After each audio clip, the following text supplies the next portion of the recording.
ദൈവതിരുനാമത്തിൻ്റെ മഹത്വം ഉണ്ടാകട്ടെ. പാട്ടിൻ്റെ പിന്നാമ്പുറങ്ങളെന്ന ഈ ആത്മീക പ്രോഗ്രാമിലേക്ക് യേശുക്രിസ്തുവിൻ്റെ നാമത്തിൽ ഏവരെയും സ്വാഗതം ചെയ്യുന്നു. ഇന്ന് ഞാൻ നിങ്ങളുടെ മുമ്പിൽ പരിചയപ്പെടുത്തുന്നത് ക്രിസ്തുവിൽ പ്രസിദ്ധനായ മോശവത്സലം ശാസ്ത്രിയാർ എന്ന കർത്താവിൻ്റെ ദാസനെയാണ്. 1847 ജോൺ കോക്സ് എന്ന പാശ്ചാത്യ മിഷണറിയുടെ പ്രവർത്തന മേഖലയായ തിരുവനന്തപുരത്തിനടുത്തുള്ള നെയ്യാറ്റിങ്കര താലൂക്കിൽ തിരുപ്പുറം ഗ്രാമത്തിലെ ഒരു റോമൻ കാത്തോലിക്ക കുടുംബത്തിൽ നിന്നാണ്. മിഷണറിയുടെ പ്രവർത്തന ഫലമായി ഒരു കുടുംബം ക്രിസ്തുവേശുവിലേക്ക് സമർപ്പണത്തോടെ കടന്നു വരുവാൻ കാരണമായി. ആ കുടുംബത്തിലെ അന്തോണി എന്ന പ്രിയപ്പെട്ടവൻ സായിപ്പിനോട് ചേർന്ന് സുവിശേഷ പ്രവർത്തനത്തിന് വേണ്ടി തൻ്റെ ജീവിതം സമർപ്പിച്ചു. തൻ്റെ പേരിന് പകരം അരുളാനന്ദം പുതിയ നാമവും സ്വീകരിച്ചു. ഒരു LMS മിഷണറി ആയിരുന്ന ജോൺ നോക്സ് അരുളാനന്ദത്തോടുള്ള വാത്സല്യ നിമിത്തം അദ്ദേഹത്തെ വത്സലം എന്ന ഓമന പേര് നൽകി. സുവിശേഷത്തിൻ്റെ ശക്തമായ പ്രവർത്തനങ്ങളിൽ ആ കുടുംബവും മിഷണറിമാരോട് ചേർന്ന് വ്യാപൃതനായി വരവേ 1847 അരുളാനന്ദ വത്സലത്തിന് ഒരാൺതലമുറ ജനിച്ചു. ആ കുട്ടിയുടെ ജ്ഞാനസ്നാനം നടത്തിയ മിഷണറി അവന് മോശ എന്ന പേരിട്ടു. മറ്റൊരു മിഷണറി ശാമുവേൽ മെറ്റീർ പിതാവിൻ്റെ ഓമനപ്പേരായ വത്സലം കൂടി ചേർത്ത് കുഞ്ഞിനെ മോശവത്സലം എന്ന വിളിപ്പേരിൽ അറിയപ്പെട്ടു. പ്രാഥമിക വിദ്യാഭ്യാസം കഴിഞ്ഞ ശേഷം സംസ്കൃതം, ഇംഗ്ലീഷ് എന്നിവ പഠിച്ച് ഒരധ്യാപകനായി തൻ്റെ ജീവിതം തുടർന്നു വരവേ ലളിത കലയിലും ചിത്രരചനയിലും വാസനയുള്ള ഈ പ്രിയപ്പെട്ടവൻ തൻ്റെ ജീവിതം ദൈവനാമത്തിനു വേണ്ടി എങ്ങനെ ഉപയോഗിക്കപ്പെടാമെന്ന് ചിന്തിച്ചു വരവേ 1868 21 വയസ്സിൽ തിരുവനന്തപുരം നെല്ലിക്കുഴിയിൽ മനവേലി കുടുംബത്തിൽ നിന്ന് റാഹേലിനെ വിവാഹം ചെയ്തു. അധ്യാപകനായി തൻ്റെ ജീവിതം തുടർന്നു വരവേ വൈദിക പഠനത്തിനായി അദ്ദേഹം അധ്യാപക വൃത്തി ഉപേക്ഷിച്ച് നാഗർകോവിലുള്ള സെമിനാരിയിൽ നിന്ന് വൈദിക വിദ്യാഭ്യാസം പൂർത്തിയാക്കി. അതിനുശേഷം സംഗീതത്തിലും ചിത്രമെഴുത്തിലും ഉപരിപഠനത്തിനായി തിരുവനന്തപുരത്ത് താമസമാക്കി. തൻ്റെ പ്രവർത്തനത്തിൻ്റെ മികവും തന്നിലൂടെ ഉണ്ടായ ആത്മീക കാഴ്ചപ്പാടുകളും കർണാടക സംഗീതത്തിലും പാശ്ചാത്യ സംഗീതത്തിലും കൂടുതൽ പ്രാവണ്യം നേടിയ ഈ പ്രിയപ്പെട്ടവൻ തിരുവനന്തപുരത്തെ മിഷണറിയായിരുന്ന സാമുവേൽ മെറ്റീർ മോശവത്സലത്തെ LMS മിഷൻ ഓഫീസിൽ നിയമിക്കുകയും അവിടുത്തെ ബൃഹത്തായ പുസ്തക സഞ്ചയത്തിൻ്റെ ചുമതല ഏൽപ്പിക്കുകയും ചെയ്തു.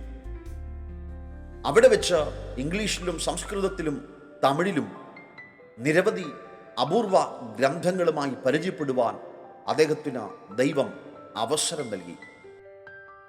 താൻ കർത്താവിൻ്റെ നാമത്തിനു വേണ്ടി ശക്തമായി പ്രയോജനപ്പെട്ടു വരവേ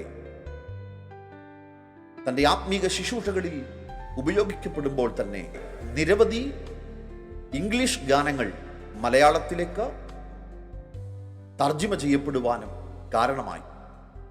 1872 താൻ പ്രഥമ കീർത്തനം രചിച്ചത്. അന്നു മുതൽ തൻ്റെ ഗാനങ്ങൾ ലോകപ്രശസ്തി ആർജിക്കുവാൻ ഇടയായിത്തീർന്നു. ആരാധനകളിലും ആത്മീക പ്രോഗ്രാമുകളിലൊക്കെ തൻ്റെ നിരവധിയായ ഗാനങ്ങൾ പിന്നീട് ജനമൊരുമിച്ച് ഏറ്റുപാടുവാൻ കാരണമായി. അതിലേറ്റവും പ്രചാരമർഹിക്കുന്ന മനോഹരമായൊരു ഗാനമാണ് നിന്റെ ഹിതം പോലെ എന്നെ നിത്യം നടത്തണമേ. ഈ ഗാനം ശ്രവിച്ചാലും ദൈവമായ കർത്താവ് നിങ്ങളെല്ലാവരെയും സഹായിക്കുമാറാകട്ടെ.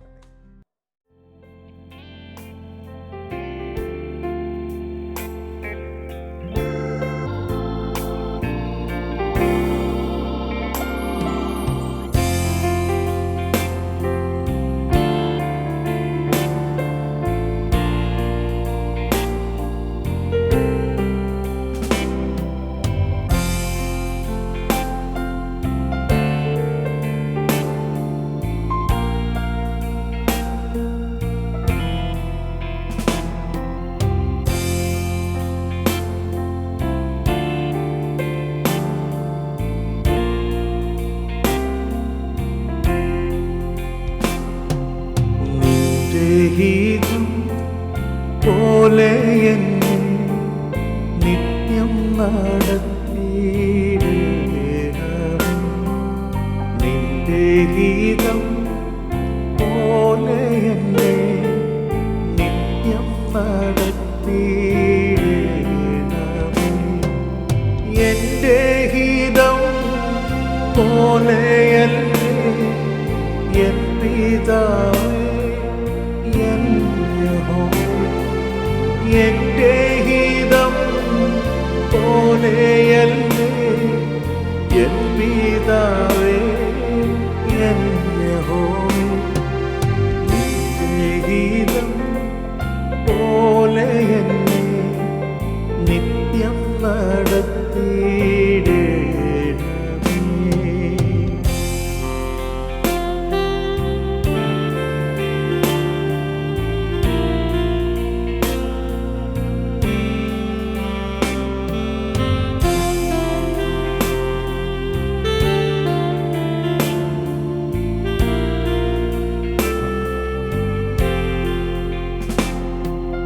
ഇമ്പമുള്ള ജീവിതവും ഏറെ തരമാനങ്ങളും. ഇമ്പമുള്ള ജീവിതവും ഏറെ തരമാനങ്ങളും. തുമ്പമറ്റ സൗഖ്യങ്ങളും ചോദിക്കുന്നില്ലേ അടിയ. തുമ്പമറ്റ സൗഖ്യങ്ങളും ചോദിക്കുന്നില്ലേ അടിയ. നിത്യഹിതം പോലെ എന്നെ നിത്യം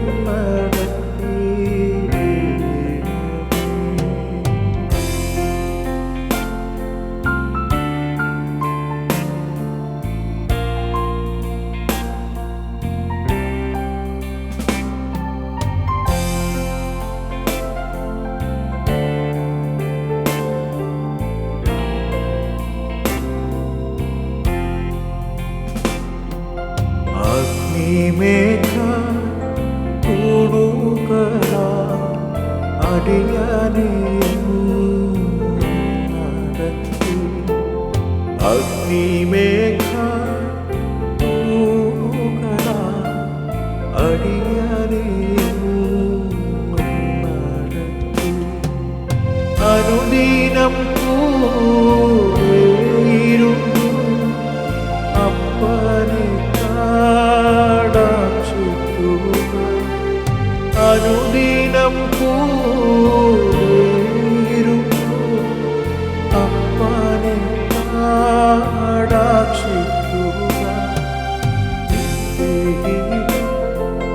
പോലെ എന്നെ നിത്യം നടത്തിയിടണമേ. നിത്യഹിതം പോലെ എന്നെ നിത്യം നടത്തിയിടണമേ. എൻ്റെ ഗീതം പോലെയല്ലേ എൻ പിതാവേ, എൻ യഹോവേ. എൻ്റെ